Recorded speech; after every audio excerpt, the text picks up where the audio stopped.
حضرت موسیٰ علیہ السلام فرعون کے دربار میں کھڑے ہیں، چاروں جانب دشمن ہی دشمن ہے۔ جادوگر آ گئے، انہوں نے سانپ چھوڑے، حضرت موسیٰ کے ہاتھ میں ڈنڈا تھا۔ حضرت موسیٰ کہتے ہیں یا اللہ کیا کروں؟ تو اللہ تعالیٰ نے فرمایا اپنا عصا پھینک دو۔ کہنا چاہیے تھا نا کہ یا اللہ ایک ہی تو شے ہے، اتنے سانپ ہے، بچانے کے لیے ڈنڈا ہے وہ پھینک دوں۔ ڈنڈا پھینکا جاتا ہے، سانپ کو دیکھ کر کے قابو کیا جاتا ہے۔ یہ میرا اور آپ کا ذوق ہے نا، لیکن انبیاء کرام کا انداز ملاحظہ کیجئے میرے عزیزو۔ اللہ فرماتے ہیں ڈنڈا، اے موسیٰ ڈال دے اپنا عصا۔ پہلے نہیں فرمایا کہ سانپ بن جائے گا، فرمایا بس تو ڈال دے۔ میں اور آپ ہوتے ہیں تو سانپ سامنے ہے، ڈنڈا ہاتھ میں، ہم کہیں گے عجیب بات ہے، یہی تو دفاع کی چیز ہے، اسی کو ڈال دوں تو بچوں گا کیسے؟ کہا ڈال دو، تو حضرت موسیٰ نے ڈال دیا۔ کہا میرے رب کا حکم ہے تو میرے لیے بہتر ہی ہوگا۔ اللہ فرماتے ہیں جب موسیٰ نے ڈالا تو میں نے اس ڈنڈے کو، اس عصا کو اژدہا بنا دیا۔ اب کبھی عصا بھی اژدہا بنے، کبھی چھڑی بھی بہت بڑا اژدہا بنی ہے، لیکن قرآن کہتا ہے جناب موسیٰ نے ڈالا تو اللہ نے اژدہا۔ بلکہ اس سے پیچھے چلیے، عورتیں کمزور یقین کی ہوتی ہیں نا۔ جناب موسیٰ پیدا ہوئے تو اللہ فرماتے ہیں میں نے موسیٰ کی ماں کے دل میں بات ڈالی، ماں کے دل میں، صندوق میں ڈال کے تو اس کو دریا میں بہا دے۔ اور بھائی صندوق میں کہہ سکتے ہیں نا آکسیجن کیسے جائے گی؟ اور دریا میں بچے بچنے کے لیے ڈالے جاتے ہیں کہ ڈوبنے کے لیے ڈالے جاتے ہیں؟ ماں کے دل میں یقین کمزور نہیں تھا اماں کا۔ انبیاء کے ماں باپ موحد ہوتے ہیں، دین کو ماننے والے۔ ماں کے دل میں اللہ نے بات، اللہ قرآن میں کہتے میں نے وحی کی، میں نے القاء کیا، میں نے بات ڈالی۔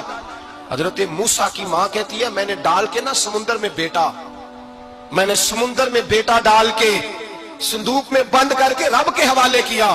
آپ فرماتے ہیں میرے مالک کا بھروسہ کیا تو پھر میرے مالک کا کام دیکھو، کمال دیکھو۔ میں نے دریا میں ڈالا، اللہ نے فرعون کے گھر میں میرے بیٹے کی پرورش کرا دی۔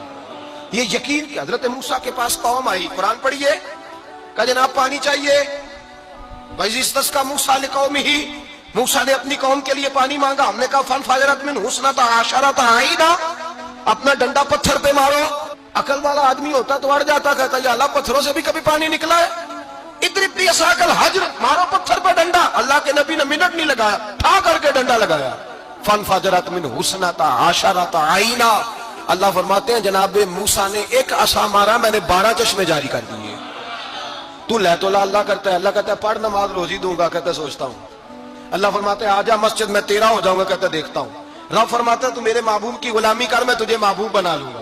تو کہتا ہے تھوڑا بڑا ہو کے داڑھی رکھنی ہے، ابھی سیانا ہو کے میں ذرا سرٹیفکیٹ لے لوں اسرائیل سے کہ کتنے سالوں کے بعد آئیں گے، پھر شروع کروں گا۔ پروگرام بنا رہا ہے، ابھی تو ارادے میں ہے۔ اللہ کے پیغمبر کا ڈنڈا، اور اس سے زیادہ آگے بات ہو گئی۔